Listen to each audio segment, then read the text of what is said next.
Well, hello and welcome to our part two session on finding and applying for scholarships. My name is Erin Korsball. I am the scholarship program manager for the Ronald Reagan Presidential Foundation and Institute. We are so glad that you have joined us for this session. Whether you are a high school senior, maybe you're an underclassman, a guidance counselor, or a parent, thank you for joining us. We hope that we are able to provide you with some good information straight from recipients of our very own GE Reagan Foundation Scholarship Program.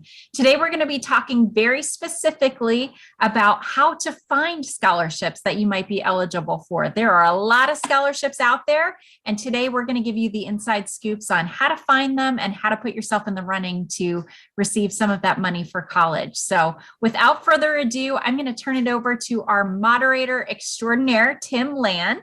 Tim is moderating these sessions for us. He's a 2015 GE Reagan Foundation Scholar. He hails from Washington State. He's a graduate of Stanford University, and right now, one of his projects, just one, he is working with USAID Liberia on improving development impact evaluations. So, man, he's got some global experience. We are so proud of Tim and all of our scholars. So, Tim, why don't you go ahead and introduce our panelists today? Thank you so much, Erin, and welcome. And thank you for taking the time to tune in. And we're very, very excited to share some tips on scholarships. And I mean, the theme of this panel is treasure hunting. And that truly is what scholarships are about. It is about casting a wide net. It is about looking everywhere. And so viewing the scholarship search process as like a treasure hunt is very apt. And I am joined by a team of absolutely incredible individuals who have just a wealth of expertise to share with you. So first off, we have Austin Arenz, who is a GE Reagan scholar from the class of 2016, and he is currently a suspension engineer at General Motors.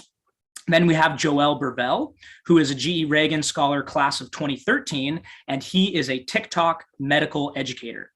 And then finally, we have Creighton Harrington, who is a GE Reagan Scholar class of 2020 and is currently a sophomore pre-med student at Chadron State College. So welcome, panelists, and thank you so much for taking the time to dig into the details.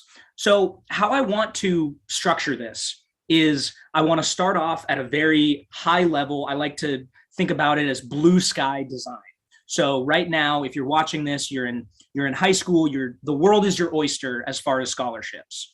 And we want to start at the most broad level possible. And then as we move through this panel, we'll start to get more and more specific into concrete actionable steps. And that's our goal, is to give you specific action items that you can start on today to set yourself up for success with scholarships. So the first question, I want everybody's input. So Joelle, I'd like to start with you. And that is, what is the approach that you would suggest to casting the net, searching, finding, documenting and planning this whole wide universe of scholarships? I love it. I think that's the most important question that we're going to have for this entire session, because it really entails how you can be most successful in getting your scholarships. So when it comes to scholarships, what you really want to do is be organized, because there's so many things out there and there's so many scholarships out there. Some of them you'll be able to qualify for, some of them you won't be. What I did personally, what was really helpful, was to create an Excel spreadsheet, first off, before you even start hunting for these scholarships. Create that spreadsheet, have a title that says your name of your scholarship, how much it is, the date that it's due, and maybe the website and a description about it. Once you get all those key details down, you can go through and start looking for scholarships wherever they are. And the thing I tell everyone is there's gonna be a lot you don't qualify for at the moment. Maybe you'll qualify when you're a senior or when you're a junior, if you're a freshman or sophomore in high school or college, but you can always eventually qualify for them. And if you can, make sure to put those down. What I would do is I put the date down, I maybe highlight them in a different color, and that would allow me to remember to come back to that on a certain date. And every month, at the end of the month, I would go to my scholarship list, either add some more scholarships on or go through and figure out what did I have already there. And can I actually apply for something that I couldn't apply for before? So I'll start there. I know there's a lot of other tips. I don't want to steal them all. Sounds good. Austin, let's go to you next. One of my top tips thinking back, you're applying for a bunch of scholarships. Quite often, they're going to ask you for a reference or a letter of recommendation. Don't go to the same few people. You don't want to burn them out. Try to have a wide range of people who could write a letter of recommendation or maybe it's a form that has to be filled out. You just have to put in their contact info, but try to have a wide array. And some scholarships may be looking for something educational based. So that would be a good one to have, let's say, an academic reference. Some might be looking for a personal reference. Some might be looking for some other program you were involved in, whether it be your church or some other nonprofit that you worked with. It's good to have a wide array of references to choose from so that you're not always sending out the same person. Mm-hmm. Excellent. And Creighton, same question. So you're starting off, you're casting a wide net, you're researching, you're documenting, you're tracking. What does that initial first step look like for you? So I think my first step was probably really building a solid base for my resume. Just because then I had all of these things I could talk about. I had these references. I was organized in what I could apply for, what I couldn't, based on what I had done in high school. So I think having that resume done ahead of time, so then you have that to talk about in every scholarship, is very important. Mm-hmm. I also think it's really important to start off by looking at each college specifically, because that was a big deciding factor for me and where I was going to go to college, was those college specific scholarships. So that was kind of where I started, I guess. I looked at those that were specific, so then I could kind of narrow down where I was going to go.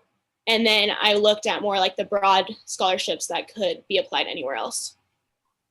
Okay, fantastic. And then a direct sort of follow-up. So let's say I'm a high school sophomore, high school junior, and I've opened up my laptop, it's 11 p.m., and I've opened up Google, and I don't know what to do. What am I Googling? What are some websites, some databases, some places that you went to? Austin, let's start with you, to search for scholarships. Was this searching scholarship and then the name of my hometown? How do you get started in that way? So Austin, let's start with you. So I've heard of another scholar, and I'm not taking credit for this answer, but they looked around the house and Googled, scholarship Nike or Taco Bell scholarship. Those might get you some bigger names. My best tip is to actually go out and look at other high schools in your area. I know my high school had a couple of lists of scholarships that you could apply for that were more or less local, but other high schools in the area also had some that overlapped, but also some of them had other broader national type scholarships that one school versus another didn't. Definitely use whatever resources you have immediately within your high school, but also don't be afraid to look at others. Mm-hmm. Awesome. Creighton, same question. So you're sitting in front of Google, you're trying to start the process. What are you searching? Where are you going? Yeah, so building off my last statement, I think my first ones, I was searching all the scholarships within the colleges I wanted to go to. And then after I had done that, I honestly just went into Google and I put like best scholarships to apply for high school seniors, because I was a senior when I was mainly applying for them. Yeah. So I just Googled that, and then I came across multiple sites. Some of them were just kind of general. They were giving you a list of different scholarships, but then others were sites that you put your information in and then it matches you to scholarships, which was a huge help for me, because it kind of takes some of the time out of it of having to apply for all these scholarships. So some of those included Scholarship America, Scholar Snap, and then the last one has just gotten changed to College Board. They do a match now. So. Got it. Excellent. And Joel, same question for you. Sitting in front of Google, making a database, what does that process look like for you? Yeah, of course. I think all those suggestions are really good. I'm going to break it up into kind of three different ways. The first is what we're kind of talking about, which is just like a brunt Google search. And I always like to go kind of like what Austin was saying, scholarships for blank. But I think it really comes from knowing yourself. So figuring out what your identity is and finding those identity affiliate groups too. So scholarships for athletes, scholarships for specific colleges that you're going to, scholarships for women, scholarships for STEM majors, scholarships for econ majors. every single one of those are going to have a specific type. So figuring out what your identity is, what you think you bring a strength in that you can apply for, applying to those. For me, it was community service. So I focused on things that were around community service and really trying to get those types of scholarships out there. And there was a lot of them that I realized after a while.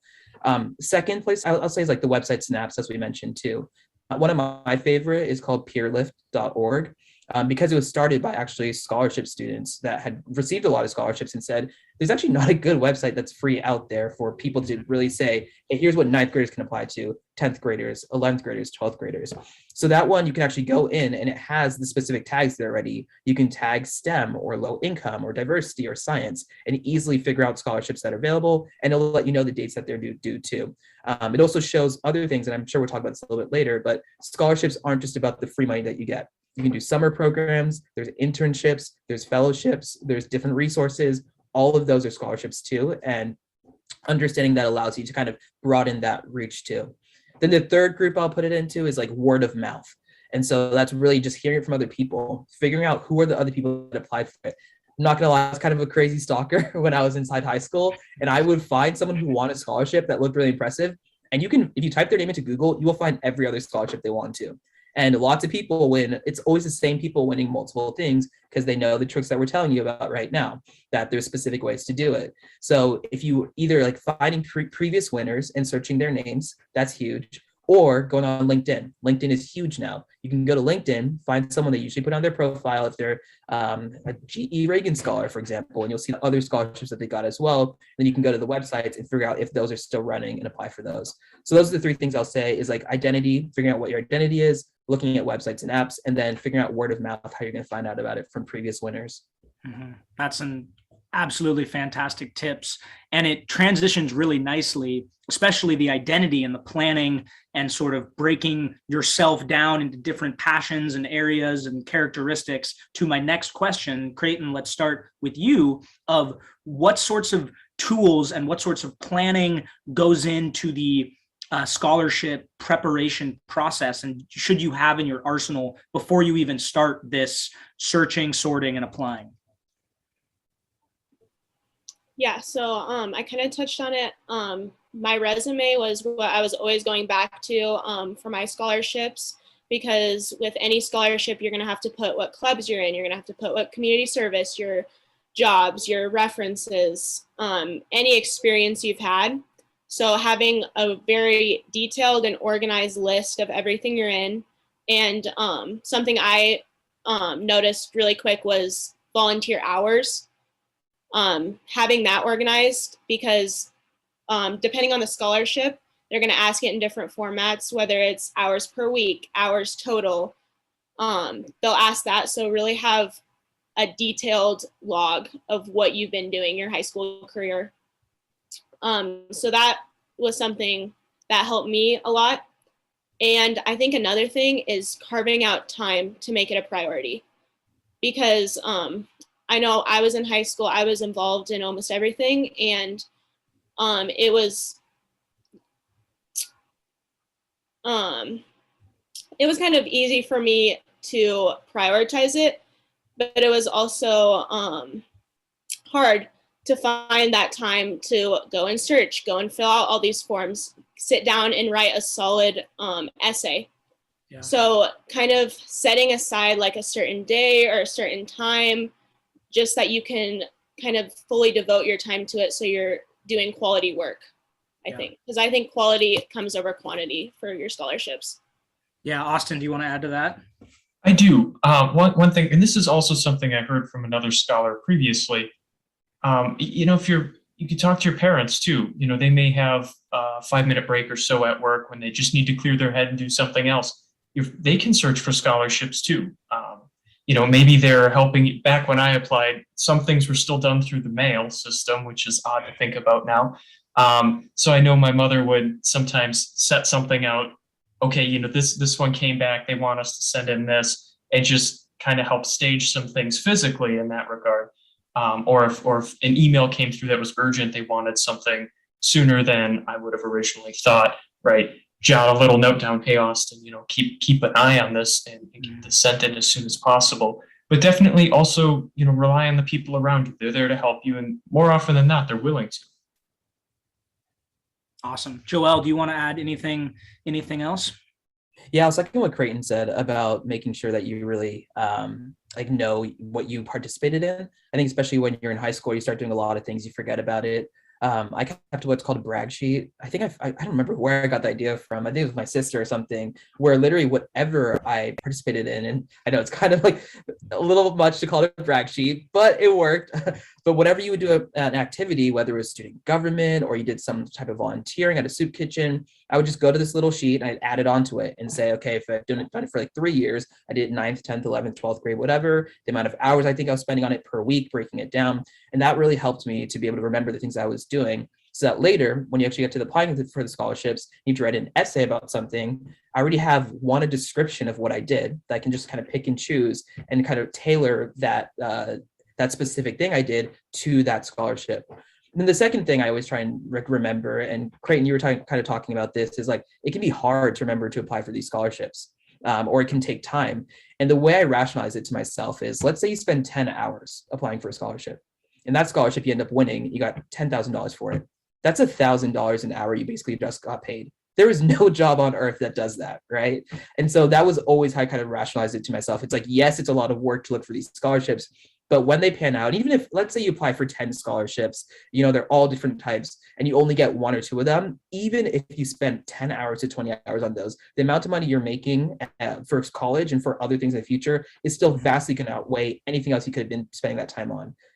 But of course, you need to have a strong application first for that. And that comes from really making sure you're finding your passions, figuring out what you want to do in the world, and being able to tell that in a coherent story. Yeah, Joelle, that's fantastic. And I love what you say there about the brag sheet, because what I would say is to help me actually map something to and create a scholarship application is on, like, I'd take a piece of poster paper. On the left side of that poster paper, I'd write down, okay, these are my core values. This is what I want to shine through my personal story. On the right side, I would say, okay, I've identified this scholarship through the ways that we have gone through of finding them. This scholarship looks like it's a good fit. Here are the key characteristics that they're looking for. And then I can draw a line between my values, what the scholarship's looking for, and then I can take Joelle's brag sheet and say, okay, here's all the list of things that I've done, that I've achieved, that I'm interested in, and I can just map it directly onto there. If community service is a key value that I have, and it's, service is what the scholarship's looking for, boom, draw a line right there, and then write down, okay, I volunteered at the soup kitchen, I work with Habitat for Humanity, et cetera, et cetera. And there you go, before you've even written an essay or, done the scholarship application, you've done a lot of that pre-outline work that is so important to what Creighton was talking about, getting overwhelmed with, I'm involved in everything, there's social commitments, there's COVID pressures, now that is really impacting people. There's so many different things that are going on, and getting that initial strategy done first. So excellent tips from everyone. So let's move forward past the, we've covered the searching, shortlisting, and then, initially sort of outlining applications. So let's get into a bit more details here. Austin, what are some surprising sources of scholarships that you found? Honestly, you're going to find scholarships everywhere from maybe your local VFW post. And as I got further along into school in my college career, I uncovered a lot of scholarships that were not well advertised, very few and far between awarded. So they were some larger amounts, but still very, very, very well hidden. And the key I found to uncovering those was joining professional organizations if they have student chapters. I'm a mechanical engineer, so Society of Automotive Engineers is huge. And SAE has access to all sorts of scholarships. But then I also began looking at industries. Now, I work in the auto industry. By the old racing posters behind me, it's not hard to put together what my interests are here. So I began looking for scholarships for mechanical engineers in the automotive industry. And you'll uncover things from museums that give away a scholarship every year to actual organizations or professional alliance foundations of companies that award scholarships every year. And when you get to their sites, right, one easy way to search is just, every website has a search box. Just search scholarship or scholarship opportunity, and you'll see who won it last. You'll see if they even offer it. Just don't be afraid to turn over any rock. I mean, there's all sorts of things out there. You just have to look hard enough. But like I said, anything from a museum to a professional organization. Yeah. Absolutely. That's great. And Creighton, for you, what are some common misconceptions about scholarships, and why is it important for any scholarship to never count yourself out? Yeah, so I kind of have a unique background. I'm from the middle of Nebraska, a town around 900 people. My graduating class was 24 people. So, a lot of my class, they were just applying for the local scholarships, not really going outside of our community or even Nebraska. And I kind of just didn't let it get to me. I was like, well, I mean, they're out here for anyone. Like, why am I not going to apply? So I think something that's really important is just knowing that everyone is so unique and has such a different story to tell or a perspective on life. And you just can't let imposter syndrome or feeling like you're not good enough get to you, because, if I hadn't applied for the Reagan scholarship, I wouldn't have had all these opportunities that have come about from that scholarship. So I think it's just really important to not count yourself out for anything, and just at least give it an effort, because you never know what path that's going to lead you down. Mm-hmm. So that's awesome. Austin, go ahead. Just to go off of what Creighton said, you're going to be your best salesman when you apply for these, right? If you don't apply, you know that the answer is going to be no. You don't have a shot unless you actually take it. So don't be afraid to tell your story, because your story is unique. And it's the way that you're going to go about telling it that's going to help you set yourself apart from the rest. Yeah, absolutely. And I think that it's very easy to, look at people, because stories get written in local newspapers or whatever, to just hype people up of, oh, look at this scholarship that Austin won and Creighton won and, and Tim won and Joel won and all of this, right? But behind the scenes, I've been rejected from tons of scholarships. And, I've been totally okay with saying that. And we all need to be okay with saying that, because, we have our failures, we have our successes. Scholarships are a law of large numbers game. If there's anything that I've learned about that process, it's that you're going to be told no 9 times in the scholarship process, but that one yes, might equate to $20,000 for college. So that grit and just drive to continue going after it is really, really important. Creighton, go ahead. Yeah, and I was just going to add one more thing. I think it's really important to kind of identify what sets you apart from everyone else. And obviously that's different with every single person. Myself, it was kind of my upbringing and what my parents did for a living, just all kinds of things from my upbringing that I was able to kind of capitalize on and talk in my scholarships. So I think while you're making your resume, while you're finding all these scholarships, you also kind of need to be thinking, what does make me different? What am I very good at? And like Joel said, just finding your strengths, finding your passions, and really capitalizing on it, because it is an investment when you're applying for scholarships. Mm-hmm. You're making an investment for yourself. So yeah. And somebody said in another panel that it was so good, I want to bring it up again here, that a great way to think about it is who I am, who I've been, and who I want to be. And thinking through those 3 things and then mapping it out into whichever application you're specifically looking at. So speaking of applications, I think it's also important to take an incredibly broad view of scholarships and realize that not every scholarship just pops up, for your senior year of high school. And Joel, you have been absolutely incredible resource and example of what the scholarship process can look like both before and after your senior year of high school. So what wisdom would you pass on about what you've learned? Yeah, I think you said it best in terms of that the scholarships look broad. I think of scholarships as just like in a way, free money. I don't like the word free money though, because it's money that you're getting because you've done something, right? It's to reward your accolades for doing something in the past, but that can come in totally so many different ways. So when I was in high school, I also got scholarships for internships, meaning that I work at an internship, but I'd also get a stipend on top of it. That in itself is a format of a scholarship. There's fellowships too, where you participate maybe in an 8 to 12 week program, you're learning things, and they give you funding as well. And now I'm in medical school right now, and I think it's been really fascinating to see how scholarships change here. Of course, there's like traditional scholarships where you can just apply for a scholarship and get it, just based on like either academics or merit. But there's a lot more of those fellowship type scholarships or internship type scholarships that I found as well. And one thing I've noticed is there's a lot of things that you can get from creating a project. So for example, I'm starting a podcast. And so for my podcast, I've gotten funding from outside companies to give me additional money. And so some of that money goes to the equipment and things like that, but the rest is for you. So it's a scholarship in a sense.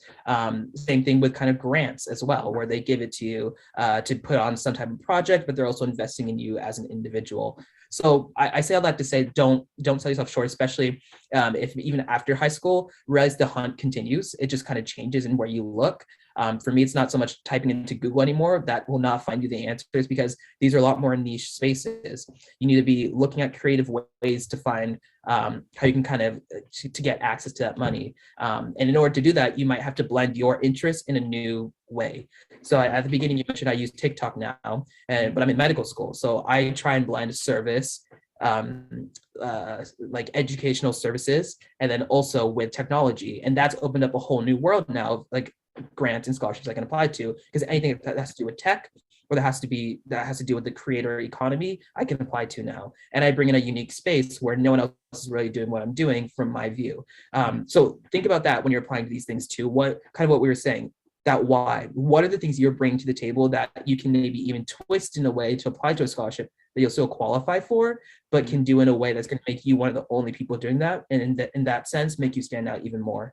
Mm-hmm. Yeah. And thanks, Joel. That's fantastic. And another thing that I would just sort of add to that too is so much of this is branding, if we're being honest. Like, you're working on branding yourself in this is what I want to do in my future. These are my goals, and I'm branding myself as, moving towards these goals. Something that I think that it's a tough balance between for younger students is thinking that once I choose this is the path that I'm on, and I am always going to be on that path. And that's just not the case. You can be incredibly passionate and excited about physics and be targeting, physics related scholarships and, really saying this is who I want to be. Nobody is going to be mad if the next year you are really excited and passionate about something else and are moving towards that. And so I think there's this not pressure, like you freeze up because it's like, oh, if I commit to saying this, then I have to move towards that. And that's just not the case. And you always want to be constantly reassessing and reanalyzing, am I moving towards, am I passionate about this, and what opportunities open up because I'm passionate about this. So Austin, go ahead. I just want to go off of what Tim said. It's probably the most important part is you can talk all you want about who you want to become and what you want to do, but make sure you start making some positive change on those actions. Yeah. Your view is going to change. You're going to find that you become more passionate about one thing or another, and maybe you maintain your passion for something. That's great, but make sure you're pursuing. I'm going to go back to my engineering background. Pursue actual internships in the field. Get actual practice. Get involved with organizations that's what they focus on. Student teams that's what they focus on. Keep evolving yourself. Always look to the future, but make sure you also back it up so you're not always just selling a future image. Yeah, absolutely. Joel, I think I cut you off there. You want to add something more? No, I was just going to say I entirely agree that as we develop, and like one of my favorite things to do is to look back at essays to see where I've come, because my essays back when I first applied are very different from what they look like today. And I suggest that to everyone. Like, when you start writing these scholarships as well, look back at your essays, see how you've developed, and use those to create new essays, if that makes sense. Because I think what anyone wants to see is that development that you have So to see that you have insight into yourself and how you're going to play into creating something in the world. Like when I think about any scholarship, scholarships are meant to be for people that are constantly thinking, that are knowing where their place in the world is, and like, or even if you're not sure about that, at least they recognize you're not sure about that and you're able to write about it in a way to share that. So I'd say always be doing that reflection, looking back at those essays. If you don't get a scholarship, reevaluate your essay, make sure that it was actually telling the story of who you were, that it actually was maybe good, like someone that read it from the outside can actually look at it and understand it, have outside people read it, make sure you get all the support you can. Yeah. Okay. Awesome. One last thing that Joelle raised a great point of about, scholarships beyond the space of just, being a high school senior. I have a book. It's called the Database of Postgraduate Awards, and it's only scholarships. It's literally this thick. It's only scholarships for once you've gotten your undergraduate degree. So everybody talks about, the Rhodes Scholarship. That's the big, post-grad one. There are thousands of scholarships out there. So just because once you're in college and you're settled in, that does not mean that the scholarship hunt has to end. I think if you're a college student watching this, that's also really important to hear as you go through your financial planning aspects for college. So as we start to wrap this up and transition to the end, I want to go person by person, starting with Creighton, and try and give students like a walkthrough very technically of what applying for a scholarship looks like for you and your best tips from end to end. So you've identified one, you sit down, what is that outline, writing, reviewing process, and what are some tips and common mistakes that you want to identify? So that's a lot of things in there, but just, I know you all know what I mean. So Creighton, take it away. Yeah. So I think once I've identified a scholarship, the first thing I do is I will look through every single thing I need for that scholarship. So I read the entire scholarship, and then I have kind of an outline in my head of everything I need to do for it.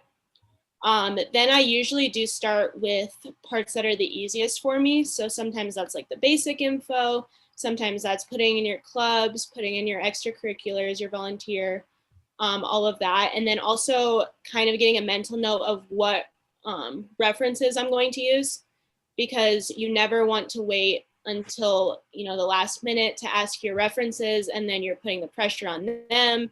And, if you're doing something last minute, it's more than likely not going to be your best work or their best work. So I think kind of getting a mental note of everything you're going to include in the scholarship, your references, your essays. And then after I kind of have that broad overlook, I go into each section specifically. And back to the resume, I think it's important to kind of have like a outline of all of your stuff, so you're not just like coming up with it in your head, like you have a concrete example to look at. Because I know if I was to just sit here right now and tell you every club I've been in, I would forget a vast majority of them. So having a concrete reference to go off of, and then kind of taking it section by section. And also if it's a financial need, if it's financial need based, getting all of that information ahead of time too, because sometimes you have to either go get a FAFSA, get your tax information. So once you're in college, you're probably not going to have your parents' tax information in your dorm room. So you need to either have them send it to you, or make sure when you're going home, you're getting that information. So yeah, I think looking at it at a broad perspective, kind of getting the required documents, information, references, and then specifically going through each section and kind of hounding on those. And then always making sure you're giving yourself enough time if there's an essay portion, because you want to submit your best work and you want to make sure it's free from little errors that could mean you getting the scholarship versus not. So those are all fantastic tips. Thanks so much, Creighton. Austin, same question for you from end to end. Let's make it as concrete and specific for students watching as possible. Well, I'm not going to go over exactly what Creighton said, because you kind of follow step 1, then 2, then 3, then 4, all the way through. I'm just going to elaborate on a few things, especially for the essays and the recommendations. For the essays, one of the best things I learned to do was go and study whoever's offering this. Maybe it's an organization, and see what they're doing, see what they're all about, and try and tie that back to you and your story, and how you're going to tell it, so that they can see that your world and their world does align in these ways in which you express. Another quick tip: when you are talking about leaving enough time for the essays and the recommendations, sometimes you can actually, for certain scholarships, send those out early. You can send out your nomination forms, or somebody who's going to be your reference. You can just put in their contact info and go as you're filling out the rest of it. But definitely give them a heads up. Fantastic. And Joelle, how about you close us out with any final tips in between there? Cool. Well, I'll just kind of go through and summarize everything we put together in steps. So we've said from the beginning, 1, make sure you Google based on your interests or whatever other medium you want to use. 2, once you find that scholarship of interest, make sure you determine those requirements. So as Creighton talked about, essays, recommendations, how many do you need, resume, FAFSA, all that stuff. Next, you want to look through the scholarship website. As Austin was saying, find out what previous winners were doing, what the website's saying, what's the total vibe that they're going for. And as you're doing that, you want to write down any ideas that's sparking for essays you can be writing. After that, once you start actually writing the essays, which can be like a weeks-long process, you want to do the ideation phase. So keep going back to that website, looking through it. As you're going through life, figure out things that are happening to you, write down ideas that may happen, be like, oh, this would be a cool essay to write about. Actually start writing it. Make sure you're editing it and revising as you're going through. After that, you want to send your essays to your letter recommenders. I highly recommend people do that. If you can get the essays done early, send it to people that are going to be writing your recommendation letters so that you can have a full cohesive story. Make sure you also have them edit and review it as well. Then you submit. But the whole idea of this is to put something together that tells a comprehensive story so that they're not random, disjointed pieces, but it all comes together nicely. Fantastic. I don't think any of us could have summarized it better ourselves. And this is the most important step, though. Oh, Austin, yes. When you do hear back, good news or bad news, always send a thank you. Yes, true.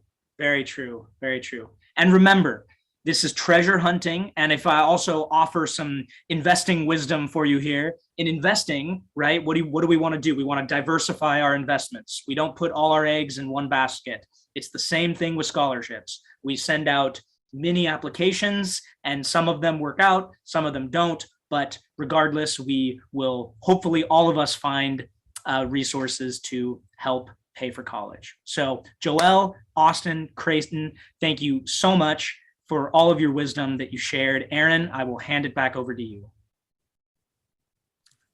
Well, thank you all so much. That was fantastic advice. I know the folks who are watching really got a lot out of that. So I thank you. We are so proud of our GE Reagan Foundation scholars and so grateful to you for participating today and sharing all of your wonderful wisdom with the class of 2022 and beyond. So thank you for that.